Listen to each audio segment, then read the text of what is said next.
পর্দা যদি আপনি করতে চান, আপনি একটা কো-এডুকেশন সিস্টেমের মধ্যে ঢুকবেন কেন? মব আসলে কোনটা? আমার চেয়ে বয়সে অনেক ছোট একটা ছেলে আমার চুলের মুঠি ধরে আমাকে জাস্ট মাটিতে ফেলে দিতে পারছে। নারী শিক্ষার্থীরা চলাচল করত, গভীর রাতেও ওইভাবে চলাচল করত। তাহলে এই ধরনের কোনো ঘটনা ঘটতো না? মেয়েরা বাইরে যাতে নিরাপদ থাকতে পারে ২৪ ঘন্টা, আমার মনে হয় আইন শৃঙ্খলাটাকে সেই জায়গায় নিয়ে যাওয়াটাই কাজের কাজ। মেয়েদেরকে বন্দি করে রাখা কোনো কাজের কাজ না। যদি জামাতে অ্যাপ্রোচ না করে তাহলে কোনো পলিটিক্যাল পার্টিতে জয়েন করব না। তাহলে কি জামাতেই জয়েন করছেন কিনা? কোনো নারী কেলেঙ্কারি ছাড়া বর্তমানে তাদের আর কোনো কারণে আলোচনায় আসতে দেখেছেন? সামাজিক যোগাযোগ মাধ্যম এখন শুধু আত্মীয়-স্বজন বা বন্ধু-বান্ধবের মাঝে যোগাযোগ রক্ষা নয়। রাজনীতিতেও অত্যন্ত গুরুত্বপূর্ণ ভূমিকা রাখছে সামাজিক যোগাযোগ মাধ্যম। তবে নারী রাজনৈতিক ব্যক্তিরা এই সামাজিক যোগাযোগ মাধ্যমেই আবার হেনস্থার শিকার হচ্ছেন। সাইবার বুলিং এবং এই হেনস্থার নিয়ে আজকে আমরা কথা বলবো ঢাকা বিশ্ববিদ্যালয়ের শামসুন নাহার হলের সাবেক ভিপি শেখ তাসনিম আফরোজ ইমির সাথে। সাথে থাকছি আমি হুমায়ুন কবির। আপু আপনাকে স্বাগত জানাচ্ছি। কেমন আছেন? জি, আছি। ভালো। আপনি কেমন আছেন? জি, আলহামদুলিল্লাহ ভালো আছি। যদি ১ম এই একটু জানতে চাই যে সাইবার বুলিংটা আসলে কি? আমরা দেখি যে সামাজিক যোগাযোগ মাধ্যমে রাজনৈতিক বিশেষ করে নারী রাজনৈতিক ব্যক্তিদের নিয়ে পক্ষে বা বিপক্ষে আলোচনা সমালোচনা হয়। আপনিও অনেক সময় বিভিন্ন সমালোচনা করে থাকেন। আসলে বুলিংটা আসলে কি? আসলে খুব সুন্দর একটা কথা। উনার মানে কে বলেছিলেন নামটা এই মুহূর্তে আমার মনে নেই। তো মানে উনি বলেছিলেন এরকম যে, "আমাদের স্বাধীনতার সীমা হচ্ছে আরেকজনের নাক পর্যন্ত।" তো আমি স্বাধীনতার চর্চা করতে যাই কিংবা আমি বাকস্বাধীনতার চর্চা করতে যেয়ে আমার মনে হয় যে যতক্ষণ না পর্যন্ত আরেকজনকে আক্রান্ত করছি ততক্ষণ ঠিক আছে। কিন্তু যখন আমার কোনো একটি কথার কারণে কিংবা আমার কোনো একটি আচরণের কারণে কোনো একজন মানুষ ব্যক্তিগতভাবে ক্ষতিগ্রস্ত হচ্ছেন কিংবা তার সামাজিক যেই নিরাপত্তাটি সেটি যখন ক্ষতিগ্রস্ত হয় আমার মনে হয় যে সেটি শুধু সাইবার বুলিংই না, সেটি ক্রাইমের মধ্যেও পড়ে। আচ্ছা, আমরা দেখি যে যারা নারীরা বিশেষ করে যারা রাজনীতির সাথে যুক্ত, মোটামুটি সবাই এই সামাজিক যোগাযোগ মাধ্যমে বিশেষ করে সাইবার বুলিং এর শিকার হচ্ছেন। আসলে সবাই যদি সাইবার বুলিং এর শিকার হয়, তাহলে এই সাইবার বুলিংটা করছে কারা? নাকি একদল আরেক দলকে ঘায়েল করতেই এই ধরনের পথ বেছে নেয়? এখানে ২ টা ব্যাপার। একটা হচ্ছে বাংলাদেশের রাজনীতিটা সবসময় এমন অস্থিরতার মধ্যে দিয়ে গেছে পুরো একটা প্রজন্ম। আপনি দেখবেন যে প্রচন্ড উগ্র। এটা হুম, একটা ব্যাপার। আরেকটা ব্যাপার হচ্ছে কন্টিনিউয়াসলি যখন আপনাকে হচ্ছে ফাইট করতে হয়, আপনার হচ্ছে ঠিক মানে শিক্ষার মান নেই।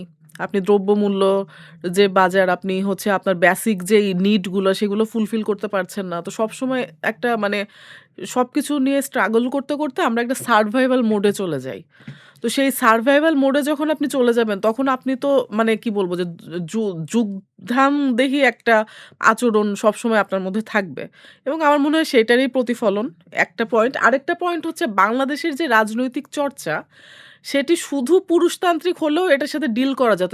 এটা একটা টক্সিক প্যাট্রিয়ার্ক চর্চা। এবং মানে বাংলাদেশের এই যে পুরা রাজনৈতিক সংস্কৃতি, এই যে খুব বিষাক্ত পুরুষতান্ত্রিকতা যতদিন এটি থেকে মুক্ত না হবে ততদিন মানে নারীরা আসলে কি বলবো যে রাজনীতির অঙ্গনের নারীরা হচ্ছে সাইবার বুলিং এর হাত থেকে রক্ষা পাবেন না। আমি একটু উদাহরণ দেই। এই যে ১৫ আগস্ট যে মব করল, ওই ছেলেটা হচ্ছে খুনের মামলার আসামি। উজ্জ্বল ছেলেটা। সে তো এখন আয়াস, জুলাই যোদ্ধা ইয়েস। আয়াস হয়েছে। মানে তার অডাসিটি একটা ক্রিমিনাল। সে হচ্ছে নিজের নাম পরিচয় মানে বদলে ফেলে সে হচ্ছে ক্যামেরার সামনে ওপেন হচ্ছে গুন্ডামি করছে। এটি কেন এটি করার ধৃষ্টতা সে কিভাবে দেখাতে পারছে? কারণ দেশের কোনো আইন শৃঙ্খলা বলেন কিংবা বিচার ব্যবস্থা বলেন, মানে এই ব্যবস্থাগুলোকে তো সে নগ্ন করে দিল না? আমি যেটি বলতে চাচ্ছিলাম, সে পিয়া জান্নাতুলের ব্যাপারে যে মন্তব্যগুলো করেছে, সে একদম সংবাদ সম্মেলন করে মানে একদম কি বলবো যে পুরো দেশের সামনে সে হচ্ছে একজন নারীকে বলছে যে ব্যারিস্টার সুমনের রাতের খাবার রক্ষিতা। মানে এগুলো কি ভাই? এখন আরেকটা ব্যাপার হচ্ছে আমি যে শুরুতেই বললাম যে বাংলাদেশের যে রাজনীতি চর্চা মানে রাজনীতির যে সংস্কৃতি এটি হচ্ছে বিষাক্ত পুরুষতান্ত্রিক। এই কারণে আপনি দেখবেন যে যেই দল হচ্ছে আমি যেই মতাদর্শে বিশ্বাস করি, যে একজন পুরুষ যেই মতাদর্শে বিশ্বাস করেন তার মতাদর্শের নারীরা তার কাছে দেবী। কিন্তু হচ্ছে ভিন্ন মতের নারীদেরকে প্রত্যেকটা দল একই ভাষায় একইভাবে হচ্ছে আক্রমণ করে।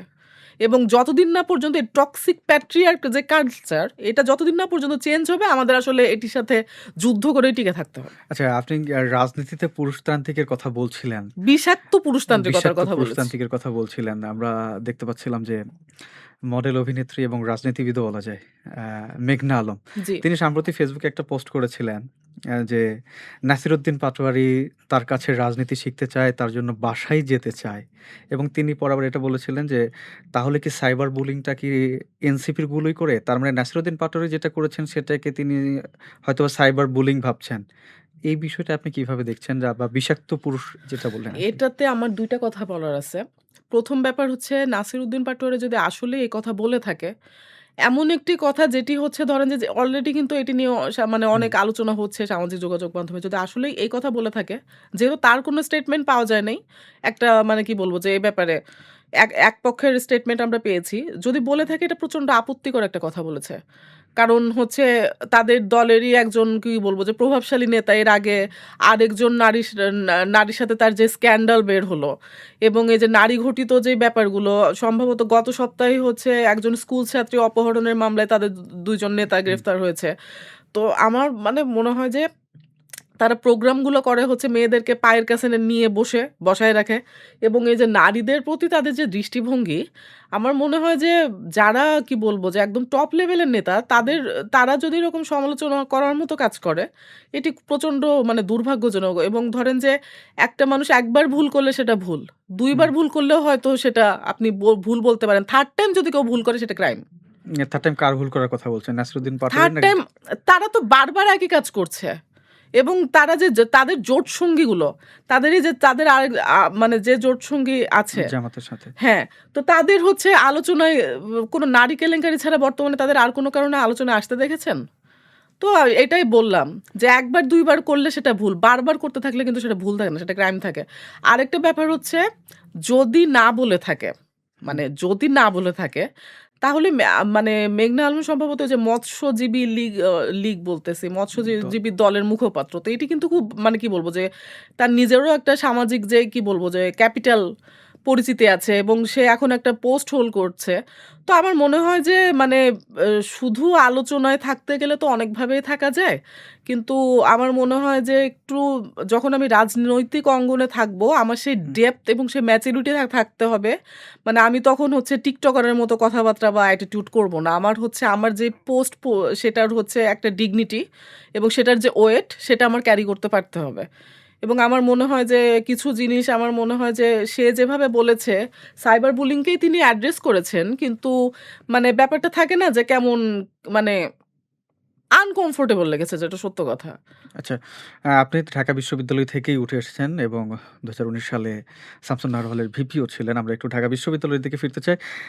আমরা দেখেছি যে ঢাকা বিশ্ববিদ্যালয়ের একদল শিক্ষার্থী, নারী শিক্ষার্থী এবং তারা দাবি করছেন যে হল যাতে ২৪ ঘন্টা খোলা রাখা হয় এবং এই দাবির সাথে আরও তাদের বেশ কয়েকটি পরিপূরক দাবি রয়েছে। যেগুলো হয়তোবা তাদের যে অভিভাবক রয়েছে, অভিভাবকদের ভেতরে প্রবেশ করতে দেওয়া বা হয়তোবা দূরে গ্রামের বাড়ি থেকে আসছে রাতের বেলা আ হলের ভেতরে প্রবেশ করতে দেওয়া। আপনি নিজেও তো শিক্ষার্থী ছিলেন। কি ধরনের সমস্যা আসলে হয়? আর বর্তমানে যে দাবিগুলো তুলেছে কতটা যৌক্তিক মনে করছেন? যে দাবিগুলো আমার ছোট বোনেরা তুলেছে, এই দাবি আমরা হচ্ছে যখন বিবাহিত ছাত্রীদের হলে থাকার অধিকার নিয়ে আন্দোলন করি, এই দাবিগুলো কিন্তু ছিল আমাদের।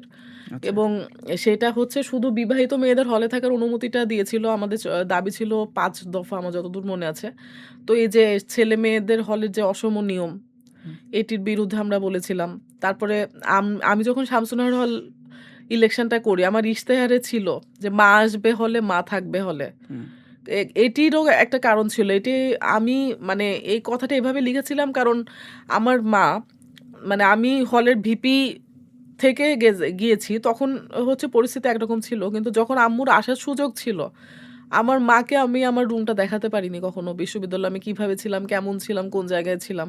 অথচ আমার মানে তখন আমার বাবা চাকরি করতেন, জামালপুরে পোস্টিং ছিল। অথচ হচ্ছে জামালপুর থেকে আ ঢাকায় আসতে খুব বেশি সময় লাগতো না। তো এই যে আক্ষেপটা যে আমার মাকে আমি আমার হলটা দেখাতে পারলাম না। মেয়েদের হল তারপরও। সেই আক্ষেপ থেকে আমার মনে হয়েছিল যে মার হলে আসতে পারা উচিত এবং এটিকে মানে অ আপুরা এত সুন্দরভাবে গ্রহণ করেছিলেন। উনারা তো ভোট দিয়ে নির্বাচিতও করেছিলেন আমাদেরকে। এবং এই যে মা থাকা, বোন থাকা এই অনুমতিগুলো কিন্তু ছিল। তারপরে আমরা আরো অনেকগুলো কাজ করেছিলাম। মানে খুব দুর্ভাগ্যজনকভাবে আমাদের টেনিউরটা শেষ হলো। একটা করে বিশ্ববিদ্যালয়ের প্রশাসন আস্তে করে সব বন্ধ করে দিল। এবং এই যে মানে পশ্চাৎপদতার যে কি বলবো যে নগ্ন দৃষ্টান্ত আমাদের বলা হয় যে আমরা দেশের শ্রেষ্ঠ বিদ্যাপীঠ। কিন্তু আপনি চিন্তা করেন যে 19 সালে যে ফ্যাসিলিটিগুলো ডাকসু কিংবা হচ্ছে হল সংসদ দিয়েছিল, বর্তমানে তার চেয়েও বেশি কুক্ষিগত অবস্থায় আছে। এক হলের মেয়ে আরেক হলে যাওয়ার পারমিশন এখন ওরা আদায় করতে পেরেছে কিনা জানি না, কিন্তু আমাদের সময় কিন্তু খুব ইজিলি এক হলের ছাত্রীরা আরেক হলে যেতে পারতো, আমরা সেই পারমিশন নিয়েছিলাম। তো সব কিছু মিলে এটি খুব দুর্ভাগ্যজনক। এবং আরেকটা ব্যাপার হচ্ছে যে মেয়েদের হল মানে নিরাপত্তার অজুহাত দিয়ে মেয়েদেরকে বন্দি করে রাখাটা আমি বলবো যে এই যে টক্সিক প্যাট্রিয়ার্কি আরেকটা উদাহরণ। মেয়েরা বাইরে যাতে নিরাপদ থাকতে পারে 24 ঘন্টা, আমার মনে হয় আইন শৃঙ্খলাটাকে সেই জায়গায় নিয়ে যাওয়াটাই কাজের কাজ, মেয়েদেরকে বন্দি করে রাখা কোনো কাজের কাজ না। আচ্ছা, এই 24 ঘন্টা যদি হল খোলা রাখা হয় বা অবাধে যদি মেয়েরা যাতায়াত করতে পারে, হয়তো ঢাকা বিশ্ববিদ্যালয় ক্যাম্পাসের বাহিরে অবস্থান করছিলেন, তখন কোনো একটা দুর্ঘটনা ঘটলো ক্যাম্পাসে আসার সময়, তখন এই দায়ভারটা আসলে কার হবে? আচ্ছা, এখানে একটা কথা কি যে ধরেন যে নারীরা ভালনারেবল কেন? বা আপনি দেখবেন যে যখন আইন শৃঙ্খলাটা একটু নাজুক পরিস্থিতিতে যায়, কারা ভালনারেবল হয়? শিশুরা হয়, যারা একটু বয়স্ক তারা হয়, নারীরা হয়। কারণ কি? কারণ সমাজে তাদের যেই কি বলবো যে আম তাদের যেই মানে কি বলবো, তাদের যে অবয়ব, তাদের অবয়বটা এরকম যে তারা দুর্বল। তো এই যে যখন আমি জানছি, আমি একজন পুরুষ হয়ে যখন জানছি যে আমার অপর পাশের মানুষটি আমার চাইতে দুর্বল অপেক্ষাকৃত, তখনই তো আমি হচ্ছে কি বলবো যে একটা হচ্ছে আক্রমণাত্মক একটা কাজ করি বা ক্রাইম করি। এবং আমার মনে হয় যে নারীদের এই যে বন্দি করে রাখার যে সংস্কৃতি, এটি বছরের পর বছর, যুগের পর যুগ ধরে নারীদের এই দুর্বল যেই পরিচিতিটা, এটিকে প্রতিষ্ঠিত করেছে। যদি কোএক্সিস্টেন্স এর ব্যাপারটা এনশিওর করা যেত, যদি নারীরা বাইরে যাতায়াত করতে হচ্ছে অভ্যস্ত হতো, আমার মনে হয় যে এই যে নারী নিপীড়ন, ধর্ষণ কিংবা এই যে মানে নারী নির্যাতন, আমার মনে হয় যে যখন একটা পুরুষের সমকক্ষ একজন নারী হবে, আমার মনে হয় এই নারী নির্যাতন, নিপীড়ন অনেক কমে আসবে। মানে সাধারণত ছেলে শিক্ষার্থীরা যেভাবে গভীর রাতে চলাফেরা করে, হ্যাঁ, আপনি বলছেন কারণ যদি নারী শিক্ষার্থীরা চলাচল করতো, গভীর রাতেও ওইভাবে চলাচল করতো, তাহলে এই ধরনের কোনো ঘটনা ঘটতো না? ঘটতো না, না অনেক কমে যেত। কারণ হচ্ছে নারীরা যেভাবে যৌন সহিংসতার শিকার হয়, আপনি কোনো পুরুষকে সেইভাবে দেখেছেন? কারা হয়? মাদ্রাসায় ছোট বাচ্চাগুলা হয়। ওদের তো নিজের কোনো ভয়েস নাই। ওদের যেই পরিস্থিতি কিংবা যেই সেটআপ এর মধ্যে ওদেরকে রাখা হয়, ওদের তো বাসায় ওদের পরিবারটা পর্যন্ত ওদের কথা শোনে না। ওরা কি পরিস্থিতির মধ্যে দিয়ে যাচ্ছে, বা ওরা যদি শেয়ারও করে, ওরা এত আন্ডার প্রিভিলেজড, ওদের ফ্যামিলি বিশ্বাস করে না কিংবা তারপরেও হচ্ছে পাঠায়। তো এই যে নির্যাতনের মধ্য দিয়ে যে যায়, একজন নির্যাতনকারী কখন নির্যাতন করতে পারে? যখন অপর পক্ষ আমার চেয়ে দুর্বল। তুমি যদি সমস্যা সমাধান করতে চাও, তুমি আমার মানে অপর পক্ষকে তুমি আমার সমকক্ষ বানাবা। ২ জনকে একই রকম প্রিভিলেজ, একই রকম পাওয়ার তুমি দিবা। তুমি যখন একজনকে হচ্ছে কি বলবো যে একটা সেটআপ এর মধ্যে দিয়ে দুর্বল বানায় রাখবা, তখন স্বাভাবিকভাবে অপরপক্ষ তার উপর সুযোগ পাইলে ঝাঁপায় পড়বে। মানুষ তো স্বাভাবিকভাবে অপরাধপ্রবণ। এবং বাংলাদেশের মানসিক স্বাস্থ্য নিয়ে কোনো কাজ হয় না। বাংলাদেশের মানুষজনের যে সাইকোলজিক্যাল অবস্থা, আল্লাহ মাফ করো। আ আমরা দেখেছি যে কিছুদিন আগে ঢাকা বিশ্ববিদ্যালয়ের টিএসসির ভিতরে যে ক্যাফেটেরিয়া, সেই ক্যাফেটেরিয়া আলাদা একটা স্পেস করা হয়েছে এবং সেখানে পর্দার ব্যবস্থা করা হয়েছে। এবং এটা নিয়ে সামাজিক যোগাযোগ মাধ্যমে নানান ধরনের আলোচনা সমালোচনা হয়েছে। এবং ডাকসু বলছে যে ডাকসু এটি উদ্বোধনও করেছেন এবং তারপরে দেখা যাচ্ছে যে মূলত যে সকল শিক্ষার্থী বা নারী শিক্ষার্থীরা যারা পর্দা করতে চায় বা যারা ছেলেদের সামনে খেতে না চায়, তাদের জন্য এই ব্যবস্থাটা করা হয়েছে। এটা আসলে কিভাবে দেখছেন? পর্দা যদি আপনি করতে চান, আপনি একটা কো-এডুকেশন সিস্টেমের মধ্যে ঢুকবেন কেন? এটা হিপোক্রিসি না? এখন ওই ধরনের উচ্চশিক্ষা প্রতিষ্ঠান তো আমার দেশে নেই। উচ্চশিক্ষা প্রতিষ্ঠান, এখন উচ্চশিক্ষা আপনি নিবেন কেন? বা অনেক উচ্চশিক্ষিত মানুষেরও যে চিন্তার যে সংকীর্ণতা, মানে উচ্চশিক্ষা তো সবার জন্য দরকার নেই। মানে তোমার কাছে অনেকগুলো অপশন আছে, তুমি একটা চুজ করবা। তুমি একটা কো-এডুকেশন সিস্টেমের মধ্যে ঢুকে তুমি কেন বলবা যে মানে আমার হচ্ছে পর্দা লাগবে? তাহলে তুমি পর্দার যে ব্যবস্থা ছিল, তুমি হচ্ছে অ বা না মেয়েদের স্কুলে পড়তা বা মেয়েদের কলেজে পড়তা। মেয়েদের এমন তো না যে মেয়েদের কোনো উচ্চশিক্ষার প্রতিষ্ঠান নেই। ইডেন কলেজ আছে, সেন্ট্রাল উইমেন্স আছে না? আছে তো। তো আমার মনে হয় যে যখন তুমি মানে কি বলবো যে নিজে সচেতনভাবে, যেহেতু আমরা যখন বিশ্ববিদ্যালয়ে মানে উঠি ফার্স্ট ইয়ারে মোটামুটি 18 প্লাস থাকে সবাই। তো তুমি সচেতনভাবে একটা ডিসিশন নিচ্ছ। তুমি একটা কো-এডুকেশন এর মধ্যে যাবা। তারপরে কেন তুমি হচ্ছে মানে এরকম একটা ব্যবস্থা, এবং সেটা আমি বলব যে এটি আসলে পাবলিসিটি স্টান্ট। কারণ ঢাকা বিশ্ববিদ্যালয়ের ছাত্রীর সংখ্যা কত? আর একটা টেবিল জাস্ট পর্দা দিয়ে, মানে কি এগুলো? আমরা দেখেছি যে নারী শিক্ষার্থীদের জন্য আলাদা কমন রুমও রয়েছে, আলাদা হ্যাঁ, টয়লেটও রয়েছে। তো এই জায়গাটা কি খুব বেশি weird লাগছে নাকি আপনার কাছে? হ্যাঁ। এটা তো মানে আইওয়াশ ছাড়া কিছুই না। মানে টিএসসি তে একটা কিছু করে দেখিয়ে দিলাম। জাস্ট সময় চলে যাচ্ছে। কিছুই করতে পারে নাই বলতে গেলে দৃশ্যমান। এখন কিছু একটা করতে হবে। আচ্ছা। আ আপনি তো ২০১৯ সালে ডাকসুর নেত্রী ছিলেন। শামসুন নাহার হলের ভিপি ছিলেন এবং সেই জায়গা থেকে আমরা দেখেছি ২৬ এ ১৯ এর পর ২৬ এ এই আ ২৫ এ যে ডাকসু নির্বাচনটা হলো, আ শিবির সমর্থিত প্যানেলের জয়। এই যারা নির্বাচিত হয়েছে তাদের এই ১ বছরের কাজ কেমন পর্যবেক্ষণ করলেন? বা তারা যে সকল প্রতিশ্রুতি দিয়েছে, আপনি নিজেও নির্বাচন করেছেন, প্রতিশ্রুতিগুলো বাস্তবায়িত হয়েছে কিনা? তাদের ইশতেহারের সাথে তাদের হচ্ছে যা তারা করেছে তারা সেগুলো মিলান। আপনি আপনি কি দেখছেন? ইশতেহার কি দেখেছেন? আর 5% ও কি তারা ফিল আপ করতে পেরেছে তাদের ইশতেহারের সাথে? 5% পেরেছে? আমি সম্পূরক একটা প্রশ্ন করলাম আরকি। এবং ধরেন যে আপনি যদি হচ্ছে ডাকসুর ভিপি পোস্টটাকে আপনি হচ্ছে কোনো একটা সিটি কর্পোরেশনের মেয়র হওয়ার একটা মানে জাস্ট একটা ল্যাডার হিসেবে ইউজ করেন। আপনার শিক্ষার্থীদের প্রতি মিনিমাম কোনো দায়বদ্ধতা না থাকে কিংবা ভিজিবল না থাকে। আপনার হচ্ছে দলীয় কাজকর্ম কিংবা একটা রাজনৈতিক দলেও আপনি হচ্ছে ডাকসুর ভিপি থাকা অবস্থায় জয়েন করেন। তো এগুলা কি? আপনি জাস্ট আপনার পোস্টটাকে ইউজ করেছেন। আমরা দেখলাম যে গত পরশু মনে হয় বা গতকাল চায়না একটা কোম্পানির সাথে মোটামুটি একটা কানেকশন করে বেশ কিছু শিক্ষার্থীদের চাকরি দেওয়ার কথা তারা বলেছে। দিয়েছে কিনা এটা আমি আসলে জানি না। তারা তো কাজ করছে এবং আপনি আসলে কি দেখছেন তাদের ইশতেহার অনুযায়ী ১ বছর? আচ্ছা, এখানে কথা হচ্ছে যারা ধরেন চাকরি পাবে তারা কিন্তু এমন না যে ডাকসু হচ্ছে তাদেরকে চাকরির ব্যবস্থা করে দিচ্ছে। যারা এলিজিবল তারা পাবে এবং বাংলাদেশের থেকে মানে ঢাকা বিশ্ববিদ্যালয় থেকে প্রত্যেক বছর অনেক বড় সংখ্যক শিক্ষার্থী নিজের গরজে বাইরে পড়তে যায়, আচ্ছা, বাইরে কাজ করতে যায়। তো এটি ধরেন যে এটিও ধরেন যে খুব মানে কি বলব যে তাদের উদ্ভাবিত কিছু না। এটা আগে থেকেই চলে আরকি। আচ্ছা। আমরা দেখেছিলাম যে যখন আওয়ামী লীগ ক্ষমতায় ছিল তখনও বিভিন্ন ব্যক্তি বা প্রতিষ্ঠানকে কেন্দ্র করে আসলে বিভিন্ন হামলা হয়েছে এবং ৫ আগস্টের পরেও আমরা দেখেছি। ৫ আগস্টের পরে হয়তোবা সেটা বেড়েছে। তো আসলে মব শব্দ যেটা ৫ আগস্টের পরেই সাধারণ মানুষ যারা তারা আসলে বেশি করে মবের সাথে আসলে পরিচিত হয়েছে আরকি। মব আসলে কোনটা? মব হচ্ছে সেটা যেটা হচ্ছে ধরেন যে আপনি জানেন যে আপনি দল বেঁধে একটা কাজ করলে, একটা কোনো ফৌজদারি অপরাধ করলে সেটার কোনো বিচার হবে না।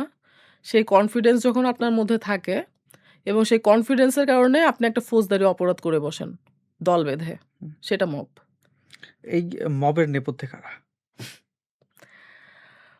মবের নেপথ্যে কারা এটি আসলে ধরেন যে মানে স্পেসিফিক ভাবে বলা খুব কঠিন এই কারণে, কারণ এতগুলো মব সহিংসতার ঘটনা ঘটেছে আপনি কিন্তু নির্দিষ্ট একটা কমিউনিটিকে বলতে পারবেন না। মানে যখন যে যেভাবে পেরেছে এই যে দেশের যে আইন শৃঙ্খলা পরিস্থিতির যে অবস্থা, ব্যর্থতা সেগুলোকে অ্যাবিউজ করেছে। এখন তো হচ্ছে রাজনৈতিক দল ক্ষমতায়। রাজনৈতিক দলের ভূমিকা কি দেখছেন মব ঠেকাতে? আপনি আমি আমি হচ্ছে তো রাজনৈতিক দল ক্ষমতায় থাকাকালীনই মবের ভিকটিম আমি একজন।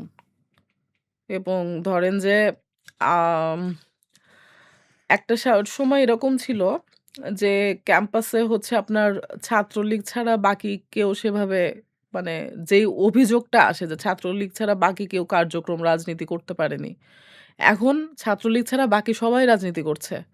তখন আমি ভিন্ন মতের একটা মেয়ে হয়ে তীব্র প্রতিবাদ করে সরকারকে একদম তোপের মুখে রেখে আমি কিন্তু টিকেছিলাম।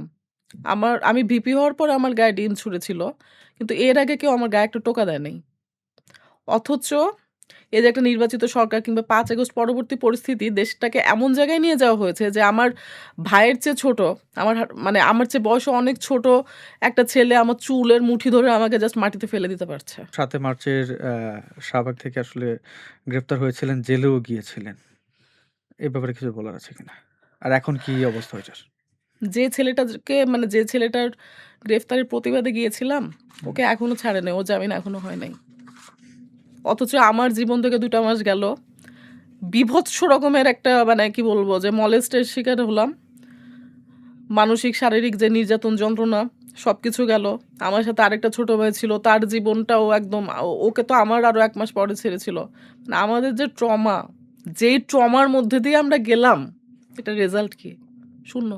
একটু ভিন্ন প্রসঙ্গে আসি। আপনি ফেসবুকে একটা পোস্ট করেছিলেন যে আসলে একটা সিরিয়াস সিদ্ধান্ত নিলাম। যদি জামাত অ্যাপ্রোচ না করে তাহলে কোনো পলিটিক্যাল পার্টিতে জয়েন করব না। তাহলে কি জামাতেই জয়েন করছেন কিনা? এখন মানে মবের শিকার হওয়া থেকে শুরু করে অনলাইন যে হ্যারাসমেন্ট, আমার ব্যক্তিগত ক্ষেত্রে আমি বলতে পারি মানে জামাতের লোকজন কিংবা জামাতের সমর্থক যারা, যাদের প্রোফাইলে হচ্ছে বা কি বলবো যে জামাত যারা করে তাদের বিভিন্ন কনটেন্ট দেখতে পাওয়া যায়, তারাই তো আসলে আমাকে রেপ থ্রেট থেকে শুরু করে ডিহিউম্যানাইজেশন এ যা করা সম্ভব যতটুকু মানে হুমকি, মারার হুমকি এবং গায়ে হাতও তোলার কাজগুলো করেছে। তো আমার মনে হয়েছিল যে ঐদিনও আসলে এত বাজে মেসেজ আসছিল, মানে আমি খুব মানে কি বলবো থাকে না পিসড অফ হয়ে যে আচ্ছা ঠিক আছে। আমি যদি জামাত করি তাহলে হয়তো ওরা মানে ওরা যে হয়তো চুপ থাকতে পারে। তো এই কারণে আমি সার্কাসম করে লিখেছিলাম। এখন আমি হয়তো কখনো কোনো রাজনীতি থেকে দূরে চলে যেতে পারি কিংবা ধরেন যে রাজনীতি বাদ দিয়ে দিতে পারি। অ্যাক্টিভিজম বাদ দিয়ে হচ্ছে পুরা একটা গৃহিণী হয়ে যেতে পারি। কিন্তু জামাতে তো জয়েন করার প্রশ্নই আসে না। আচ্ছা, আজকে আমরা দেখলাম যে নারীদের জন্য আলাদা বিশেষায়িত একটি বাস আসলে উদ্বোধন করা হলো। হুম, এবং বিশেষ একটি কালার যেটা হুম, মেয়েদের বেশ পছন্দ। হুম। তো এই বাস নারীদের জন্য বিশেষ বাস এবং যেটার চালক এবং সুপারভাইজার সব আসলে নারী থাকবে। আপনি একজন নারী হিসেবে এই বিষয়টা কিভাবে দেখছেন? এখানে নারীদেরকে এখানে একটু কথা বলার দরকার। নারীদের জন্য বিশেষ বাসের প্রয়োজনটা কখন আপনি অনুভব করবেন? নিশ্চয়ই নারীদেরকে আপনি ভালনারেবল হিসেবে আবিষ্কার করছেন কিংবা নারীদের গণপরিবহনে একটা নিরাপত্তা ইস্যু আছে দেখেই তো। হুম, ১ম প্রশ্ন হচ্ছে বাস যে পরিমাণে বাস উদ্বোধন করা হয়েছে কিংবা মানে চলছে সেটা পর্যাপ্ত কিনা? হুম, এবং মানে প্রতিটা রুটে ২ টা করে বাস আসলে মানে কি বলবো যে এটা আসলে তো কি বলবো যে আ 10% ও ফিল আপ করতে পারবে কিনা এটা তো একটা প্রশ্ন। এখন কথা হচ্ছে আপনি তো একটা সমস্যাকে অ্যাড্রেস করে তো একটা সমাধানের পথ বের করেছেন। এখন ধরেন যে একটা কমন প্লেসে মানে যেখানে নারী-পুরুষ একসাথেই ওঠে, সেইখানে যদি আপনি নারীদের এ এ মানে নিরাপত্তা এনশিওর করতে পারতেন, সেটা বেটার হইতো কিনা? আপনি কোএক্সিস্টেন্স এর ব্যাপারটা যদি আপনি এনশিওর করতে পারতেন, নারীরা যদি হচ্ছে গণপরিবহনে হেনস্থার শিকার না হতো, এটি যদি আপনি নিশ্চিত করতে পারতেন, তাহলে তো আপনার রাষ্ট্রীয় যে সম্পদ, সেটিও বেঁচে যেত। আপনার ব্যবস্থাপনাটাও হচ্ছে সুবিধাজনক হতো এবং একই সাথে মানে আমার মনে হয় যে হচ্ছে নারীদের জন্য আলাদা বাস আচ্ছা ঠিক আছে। কেউ হয়তো কমফোর্টেবল। কিন্তু সেটি তো আগেও ছিল। হুম, নারীদের জন্য বাস ছিল। এখন আমার যে পয়েন্ট সেটা হচ্ছে যে আপনি এই বাজেটটা আপনি যদি হচ্ছে যারা গণপরিবহনে যাতায়াত করে তাদের একটা কাউন্সেলিং এর পিছনে যদি আপনি খরচ করেন, যে আমি সুযোগ পাইলেই একটা মেয়েকে আমি ব্যাড টাচ করব না। আমি সুযোগ পাইলে একটা মেয়েকে বাজে গালি দিব না। আমি সুযোগ পাইলে একটা মেয়েকে হচ্ছে কি বলবো হ্যারাস করব না। এই বাজেটটাই যদি আপনি এইভাবে মানে কাউন্সেলিং এর পিছনে খরচ করেন, তাহলে শুধু গণপরিবহনের নারী না, ওই লোকটা বাসায় যেয়ে যে নারীকে নির্যাতন করছে, ভার্বালি অ্যাবিউজ করছে সেই নারীটাও মানে মুক্তি পেত আরকি। এটা বেটার অপশন হতো। বাসের এই অপশনটা তাহলে এখন কি ভাবছেন যে এটা কি এটাই তো আমি বললাম যে আপনি তো একটা মানে একটা সমস্যাকে অ্যাড্রেস করেই তো আপনি একটা হ্যাঁ, সমাধানের পথ মানে বের করেছেন। তো এটার চেয়ে যদি হচ্ছে কোএক্সিস্টেন্স এর জায়গাটা আরো ভালো করা যেত। যদি হচ্ছে নারীদের কমন প্লেস এ যদি নিরাপত্তাটা নিশ্চিত করা যেত তাদেরকে আলাদা না করে ফেলে, তাহলে আমার মনে হয় যে সেটি আরো বেশি বেটার একটা সমাধান হতো। আচ্ছা, ওকে। আমি যদি একটু জানতে চাই যে ভবিষ্যতে কোনো রাজনৈতিক দলে আসলে যোগ দেওয়ার ইচ্ছে রয়েছে কিনা? আচ্ছা, এবং বর্তমানে যে রাজনৈতিক দলগুলো বাংলাদেশে রয়েছে, সেগুলোর সাথে আপনার মতাদর্শের আসলে কোনটার কতটুকু মিল রয়েছে? আমি আসলে ২ টা জায়গায় আমি কখনো আপোস করব না। মুক্তিযুদ্ধ এবং বঙ্গবন্ধু। যে রাজনীতিতে যদি আমি মানে রাজনীতি বা রাজনৈতিক দলে থেকে যদি আমি মব সহিংসতা কিংবা জননিরাপত্তার জায়গাটা বেটার করার জন্য কন্ট্রিবিউট করতে পারি, তাইলে আমি রাজনীতি করব। না হলে হচ্ছে আমি দেখা যাবে যে অ্যাক্টিভিজম এর সাথেই থাকব। ওকে। আমরা একেবারে শেষ পর্যায়ে চলে এসেছি। সর্বশেষ একটা কথা একটু জানতে চাই। আপনি আ তৎকালীন যে সরকার ছিল, সেই সরকারের অনিয়মের বিরুদ্ধেও নানান কথা বলেছেন এবং এখনো আপনি আপনার চোখে যেগুলো অনিয়ম, তার বিরুদ্ধেও কথা বলছেন। জুলাই গণঅভ্যুত্থানের পর কতটুকু চেয়েছিলেন এবং কতটুকু পেয়েছেন? যদি সংক্ষেপে আরেকটু বলতেন, সামান্য একটু। জুলাই গণঅভ্যুত্থানের পরে আসলে কি বলব? যে নারী নিপীড়ন, নারী নির্যাতন এত বেশি বেড়ে গিয়েছে। যা চেয়েছিলাম তার তো কিছু পাই নাই।